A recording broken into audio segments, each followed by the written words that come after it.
अरे सुनती हो? अरे कहाँ हो? अरे जल्दी करो जरा। हाँ बस आई। ये लो जी, ये रहा आपके खाने का डिब्बा। वैसे कब तक आ जाओगे आप?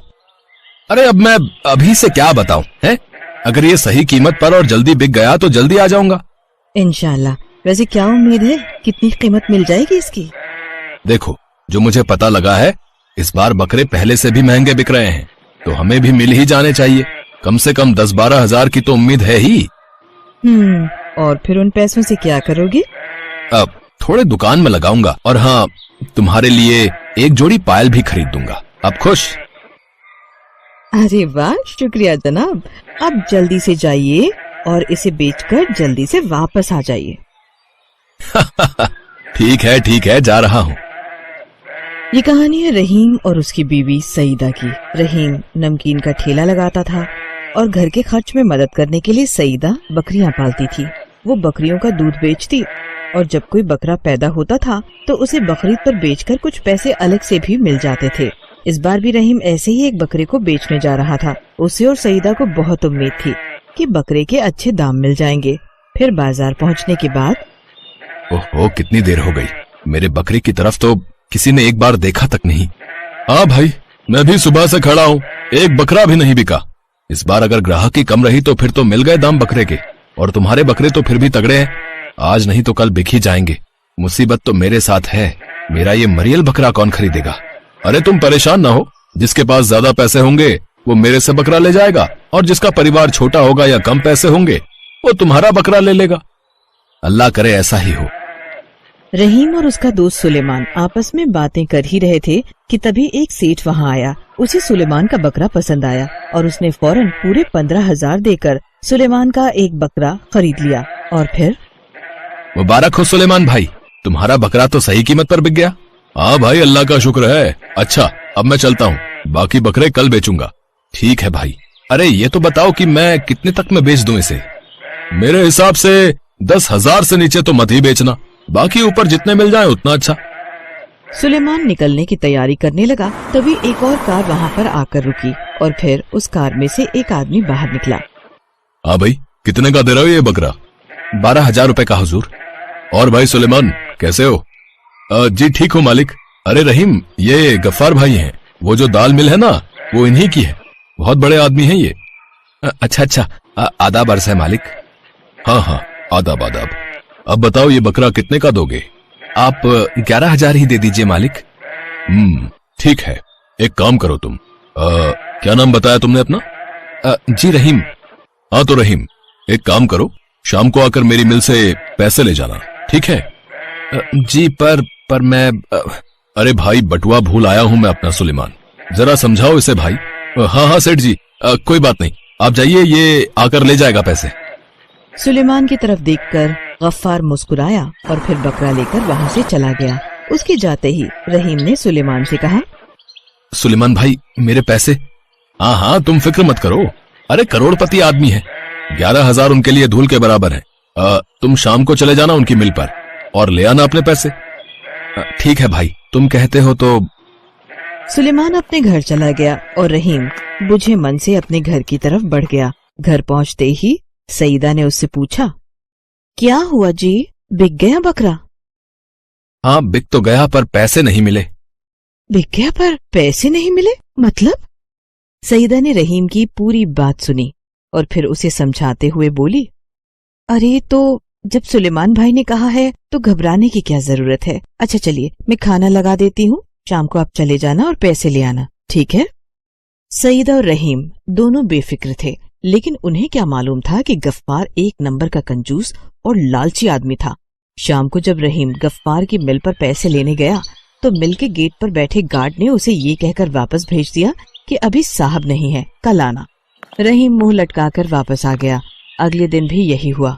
गार्ड उसे रोज कुछ न कुछ बहाना बनाकर वापस भेज देता और असल में गार्ड को ऐसा करने के लिए गफ्फार नहीं कहा था। फिर एक दिन बाजार में आखिरकार उसका सामना रहीम से हो ही गया। सेठ जी, 1 महीना हो गया है, अब तो बकरीद भी निकल गई। मेरा बकरा तो कुर्बान कर दिया होगा आपने, अब तो मेरे पैसे दे दीजिए। हाँ, अरे तुम्हारा बकरा तो एकदम मरघिल्ला निकला, 5 किलो गोश्त भी सही से नहीं निकला उसमें से। भाई ठग लिया यार तुमने। क्या बात कर रहे हैं सेठ जी, इतना ही गया गुजरा बकरा था मेरा, तो आपने खरीदा क्यों? मुझसे जबान लड़ाता है। ये पकड़ 3,000। जुल्म मत करिए साहब, आज की तारीख में 3,000 में कौन सा बकरा आता है? रखना है तो रख, वरना ये भी वापस कर मुझे। और साफ साफ सुन ले मेरी बात, कल से मेरी मिल के चक्कर काटने की जरूरत नहीं है, वरना इतना पिटवाऊंगा ना कि तेरे बकरे से भी ज्यादा मरियल हो जाएगा तू। गफ्फार की बात सुनकर रहीम हैरान रह गया। उसने ये सारी बात जाकर सुलेमान को बताई तो उसे भी रहीम के लिए बहुत बुरा लगा। साथ ही वो काफी शर्मिंदा भी था, क्योंकि उसी के कहने पर रहीम ने गफ्फार को बकरा दिया था। लेकिन रहीम ने सुलेमान से इसे लेकर कोई शिकायत नहीं की। बहुत देर तक दोनों बैठकर अफसोस करते रहे और फिर भाई ये तो गलत हुआ तुम्हारे साथ, मगर उस लालची सेठ को सबक तो सिखाना पड़ेगा। क्या बात कर रहे हो भाई, जानते हो ना उसे, वो हम दोनों को पिटवा देगा। वैसे मेरे पास एक आइडिया है जिससे हम उसे सबक भी सिखा सकते हैं और हमारा बाल भी बाका नहीं होगा। अब ऐसा क्या आइडिया है तुम्हारे पास? सुलेमान ने अपने दिमाग में आई सारी खुराफात रहीम को बता दी।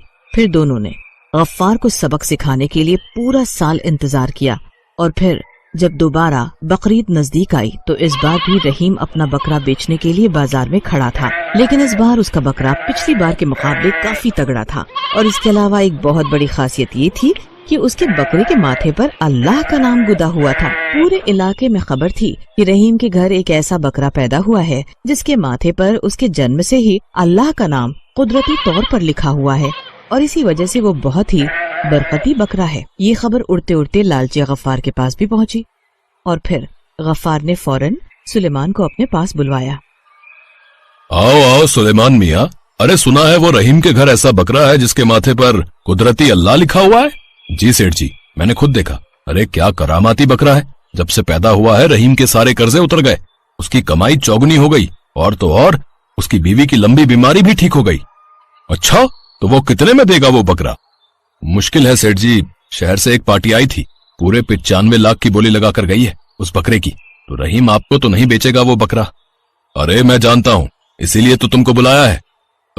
मैंने भी उस बकरे के बारे में बहुत सुना है, मुझे वो बकरा चाहिए किसी भी कीमत पर। एक काम करो, मैं अभी के अभी तुम्हें पूरे 1 करोड़ रुपए दे रहा हूँ, क्योंकि रहीम मुझे सीधे सीधे तो बकरा बेचेगा नहीं, तो तुम ये पैसे उसे देकर मुझे वो करामाती बकरा ला दो।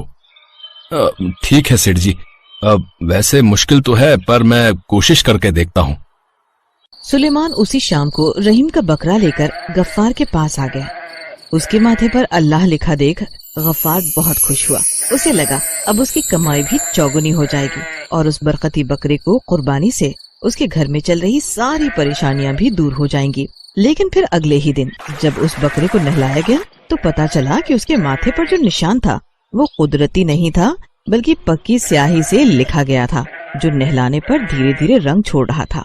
ये देखकर गफ्फार गुस्से से लाल हो गया और फौरन सुलेमान को अपने पास बुलवाया और फिर अरे कहाँ है वो रहीम, जल्दी बता वरना। अरे मालिक, वो तो 1 नंबर का चालू निकला, 2 दिन पहले ही अपनी बीवी के साथ गांव छोड़कर चला गया। आपके पैसे तो ले ही गया, साथ में मेरा भी पूरे 1,000 का उधार नहीं चुकाया उसने। सुलेमान की बात सुनकर गफ्फार अपना माथा पकड़कर रोने लगा और सुलेमान हल्की सी मुस्कान लिए वहाँ से निकल गया। अकरम की बरेली शहर में चाय की एक छोटी सी दुकान थी। पूरा दिन मेहनत करके बड़ी मुश्किल से अकरम अपने परिवार के लिए पैसे कमा पाता था। अकरम जिस छोटी सी दुकान को चला रहा था वो भी उसने 1200 रुपए किराए पर ले रखी थी। महीने भर में जो भी अकरम कमाता उसमें से 1200 रुपए उसे दुकान के किराए के लिए निकालने ही पड़ते थे। ऊपर से एक छोटी सी झुग्गी जिसका किराया 1500 रुपए भी उसे महीने की कमाई में से निकालना पड़ता था। अकरम के परिवार में उसकी बेगम वाहिदा, बेटा सलीम और बेटी आरजू थे। रह सहकर कमाई गुजारी के लिए बहुत मुश्किल थी। एक दिन अकरम दुकान पर जाने लगा। उसकी बेटी आरजू बोली, अब्बा कल ईद है, मेरे लिए क्या लाओगे? मुझे नया सलवार कमीज लेना है, बिल्कुल सलमा जैसा। कल सलमा के अब्बा लाए हैं, गुलाबी और नीले रंग का, बहुत सुंदर सलवार कमीज है उसका। मेरे लिए भी लाओगे ना अब्बा? बोलो ना। बड़ी आई सलवार कमीज लेने वाली, अब्बा तो मेरे लिए नया बैट बॉल लाने वाले हैं। देखना मेरे लिए लाएंगे अब्बा, कल की ईदी मुझे मिलेगी। बच्चों जाओ बाहर जाकर खेलो, अपने अब्बा हुजूर को परेशान मत करो। आप परेशान मत हो, ये बच्चे तो बस ऐसे ही कुछ न कुछ मांगते रहते हैं। आपको देर हो रही होगी, आप समय से दुकान पर जाओ। नहीं वहीदा, मैं ही शायद अपनी औलादों को कोई खुशी नहीं दे पा रहा हूँ। मेरी गरीबी मेरे बच्चों की खुशियों के आड़े आ जाती है। क्या करूं अल्लाह। अकरम भले ही गरीब था, फिर भी वो अल्लाह पर बहुत यकीन करता था। दुकान पर जाते हुए वो रोजाना मस्जिद होते हुए जाता था। वो दुकान पर जैसे ही पहुंचा, एक व्यक्ति कुछ गुंडों के साथ वहां आया और अकरम से बोला, अकरम मियां, निकालो हफ्ते के पैसे। पिछले हफ्ते मैंने तुम्हें छोड़ दिया था, पर आज मैं पैसे लेकर ही जाऊंगा। दुकान चलानी है तो मेरा हिस्सा भी टाइम पर दिया करो। जमील भाई, मेरी इस महीने बिल्कुल भी कमाई नहीं हुई। दुकान और घर का किराया देना भी बाकी है। मुझे इस बात से कोई मतलब नहीं, मुझे तो अपने हिस्से से मतलब है। यहाँ बाजार में सभी दुकानदार मुझे अपनी कमाई का हिस्सा देते हैं, तुम्हें भी देना है। परसों ईद है, कल मैं फिर आऊंगा, मेरे रुपए तैयार रखना। जमील अकरम को अगले दिन आने की धमकी देकर चला जाता है। अकरम मायूस होकर घर वापस आ जाता है। पूरी रात वो सोच में रहता है कि अगले दिन जमील आएगा और उसके पास बिल्कुल भी पैसे नहीं थे। जमील एक गुंडा था और अकरम को अपने से ज्यादा अपने परिवार की चिंता थी। वो अल्लाह को याद करता हुआ पूरी रात सोचता रहा। अगले दिन वो दुकान के लिए उठा और जल्दी जल्दी में बिना कुछ बोले घर से निकल गया। वो रोजाना की तरह उस दिन भी मस्जिद में अल्लाह के आगे सिर झुकाकर जाना चाहता था। वो जैसे ही मस्जिद के पास पहुंचा, उसने देखा कि एक औरत जमीन पर बेहोश होकर गिर गई है और एक छोटा बच्चा उसके बराबर में रोने लगा। लोग औरत के नजदीक से होकर गुजरने लगे, पर किसी ने भी औरत और बच्चे की मदद नहीं की।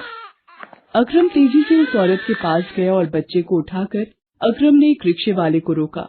अकरम उस औरत और बच्चे को लेकर सीधा अस्पताल पहुंचा। वो डॉक्टर से बोला, डॉक्टर साहब, ये रास्ते में बेहोश होकर गिर गई थी, आप जरा देखिए ना। डॉक्टर औरत का चेकअप करता है और अकरम से कहता है, जी, इनके साथ कौन है? थकान की वजह से इनका बीपी हाई हो गया था, जिसकी वजह से ये चक्कर खाकर गिर गई थी। कुछ दवाइयाँ और इंजेक्शन मैंने दे दिए हैं, अब ये खतरे से बाहर हैं। होश में आते ही आप इन्हें ले जा सकते हैं। औरत को कुछ देर बाद होश आया। उसने देखा कि उसका बच्चा अकरम की गोदी में है। औरत को याद आया कि वो अचानक बेहोश होकर गिर गई थी। उसने डॉक्टर से पूछा, मुझे यहाँ कौन लाया? ये आपको यहाँ लाए हैं। यदि ये आपको यहाँ नहीं लाते तो आपकी जान को खतरा था। आपके बच्चे को भी इन्होंने ही संभाला है। आपका बहुत बहुत शुक्रिया। मेरा नाम सकीना है। आपने आज मेरी जान बचाई, मेरे बच्चे को संभाला। आप जरूर ही खुदा के नेक बंदे हो। जी, ये आपका पर्स जब आप बेहोश हुई थी आपके हाथ से गिर गया था। सकीना पर्स में से मोबाइल निकालकर अपने शौहर को फोन करती है और सारी बात बताती है। ये सुनकर सकीना का शौहर फौरन अस्पताल आ जाता है। सकीना के शौहर को देखकर अकरम हैरान हो जाता है। सकीना का शौहर और कोई नहीं बल्कि जमील होता है, जो अकरम से हफ्ते के पैसे जबरन हड़पने आता था। सकीना जमील को सारी बात बताती है। जमील अकरम को देखकर और सकीना की बातों को सुनकर शर्मिंदा हो जाता है। वो अकरम से कहता है, अकरम भाई, आज आपने मेरी बेगम और मेरी इकलौती औलाद इकबाल, मेरे बेटे की जान बचाई।